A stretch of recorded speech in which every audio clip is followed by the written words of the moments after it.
丽莎的早会让她在春天小学很不受人待见，没人在乎她会吹萨克斯，能啃得动生肉法语电影，考试回得 A+，大家只觉得她说话尖锐又烦人。每天在食堂吃午饭时，是丽莎最苦恼的时刻。食堂阿姨给她甩脸色，明明她只吃素，帮学校省了钱，好吧？同学们像商量好了一样，一致排斥跟她同桌吃饭。眼镜仔都是很想跟丽莎贴贴，无奈她正在给别人当人肉椅子。丽莎在角落独自吃饭时，意外发现墙洞里藏着一个老饭盒，里面有一张贾斯珀小时候的照片。那个脾气暴躁的老头原来曾经还藏着一份金马灰尘的梦想呢。突然间，这座破小学有了秘密，有了儿童奇幻小说般的魅力。丽莎决定将童年还给贾斯珀，而且她做好事不留名。贾斯珀大感惊喜。遥记得6岁时，他带着保护盒到学校参加展示活动，一个捣蛋鬼偷走了他。没想到几十年后，保护盒突然又回到手上。愤怒了一辈子的贾斯珀忍不住感叹：世界多么奇妙啊！丽莎偷偷享受着当雷锋的快乐。他决定再接再厉，继续做好人好事，从利他行为中获得精神上的愉悦啊！这一定就是所谓的高级数。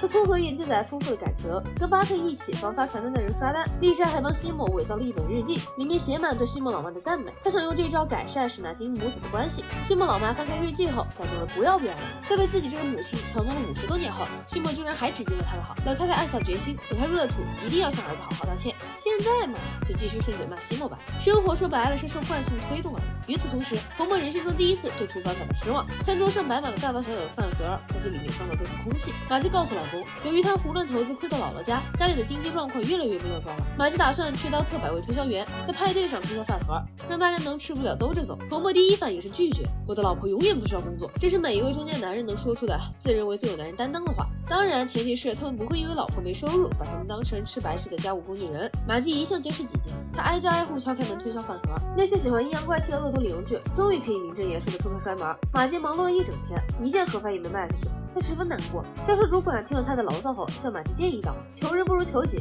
别人不邀请你去派对上推销产品，你何不自己办一场派对？”玛姬听得两眼放光，在办派对这一块，他的经验可丰富得很。销售主管还建议他改变形象，摆脱家庭主妇的身份桎梏，发掘自己职场女斗士的一面。玛姬没想到主管的动手能力远不如动口能力，在主管的精心导致下，玛姬成功变成了一个男人婆。参加派对的男人们都以为玛姬是男扮女装的烧灵，顿时来了兴致，狂人肥皂。主管尴尬一笑，只能将错就错。一场派对下来，玛姬的销售额遥遥领先。他不知道实情，还以为自己真有推销天赋，主打的就是一个信心百倍。派对结束，主管一边数钱一边告诉玛姬实情。玛姬备受打击，他年轻时也算是春天中的一枝花，现在却装成爱女装的男人来哗众取宠，太伤自尊了。这销售他不干也罢。主管赶紧安慰这棵摇钱树，说你不要有心理包袱，其实特百味的销售冠军都是男扮女装，有个文雅的名称叫亦庄皇后，你不过是销售领先了一个版本，女扮男扮女装而已。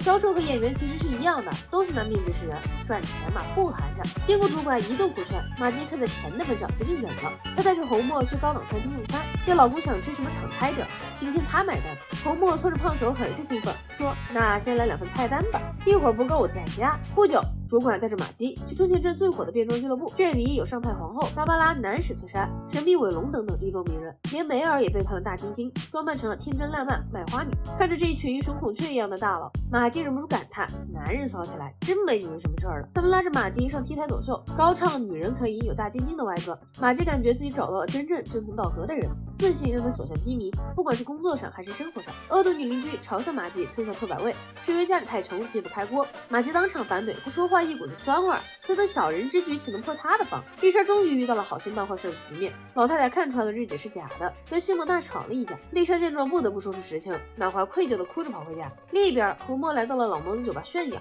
我像梅丽尔·斯特里普的老公邓甘莫一样吃软饭了。大伙儿都在笑他，说你居然不知道玛姬在干什么工作。老谋子好心告诉老莫一个地址，红墨提心吊胆的跑去一瞧，发现玛姬在派对上装烧灵，他一时激动，当众指责玛姬，结果暴露了他的女人身份，人们顿时大失所望。这么搔首弄姿、我见犹怜的极品，居然不是男人，太令人失望了。玛姬的事业又被毁了，这回他很生气，非常生气，气到懒得再骂红墨，故意摔门而出，夜不归宿，故意不再去照顾红墨的生活。玛姬半夜回房，发现丽莎在为好心办了换上抹眼泪，她忍不住感叹道：生活对辛普森家的女人格外不公啊！甚至像玛姬午夜梦回时，也会对毛绒玩具熊问道：人生总是如此痛苦吗？还是只有小时候是这样？毛绒熊摘下墨镜说 Always so。丽莎幻想着她干的那些无名好事能得到大家的赞扬，这当然是在做白日梦。人们理所当然的希望别人更无私，却又不乐意看到做好事的人出太多风头。内德就是丽莎的前车之鉴。再说老莫，一旦遇到问题，马上就回去老谋子酒吧向酒友们寻求帮助。正所谓3个臭皮匠顶个诸葛亮。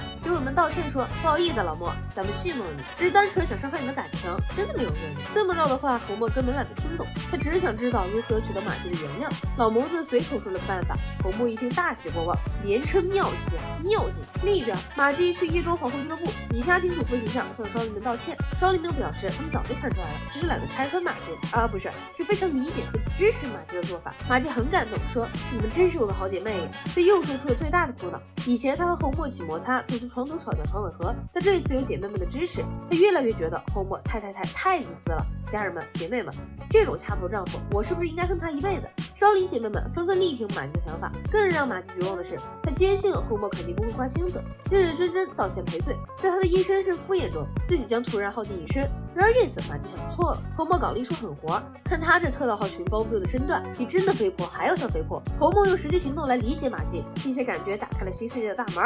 这种模糊的性别，雄兔脚扑朔，雌兔眼迷离的感觉，实在是让人欲罢不能。想必很多人都看过孤儿院。假如有一天丽莎变成了暗尸，纵观整个辛普森家族，他最想杀的是谁？故事从地下室开始，巴特被人一拳打醒，他随即发现自己戴上了脚镣。一起被抓的还有尼尔森和眼镜仔。他们仔细回忆了一下，今晚3人本来在眼镜仔家玩，突然收到了神秘人的饮料，3人没有多心，直接对着瓶子吹，然后两眼一黑，都被迷晕了。绑架他们的看上去是丽莎，其实是丽莎的黑化人格风莎，不急着干掉巴特，还要多玩玩。过了好几天，侯默和马季才注意到巴特不见了。丽莎谎称巴特去眼镜仔家玩了，父母立即放下心来，因为他们知道丽莎绝不会说谎话，至少记忆里大抵是这样的。等巴特3人饿得眼冒金星时，风莎将钥匙留在地下室里，让他们自己离开这鬼地方。绑架犯能有这么好心？3人自然是不信的，但他们别无选择。3人逃出可怕的地下室，发现他们竟然在工厂里。风莎又把他们送上生产线，一个个折磨死。巴特差点吓尿了，死到临头，恳切地问丽莎为何会黑化。巴特篡改了丽莎的考卷，导致他头一次不及格。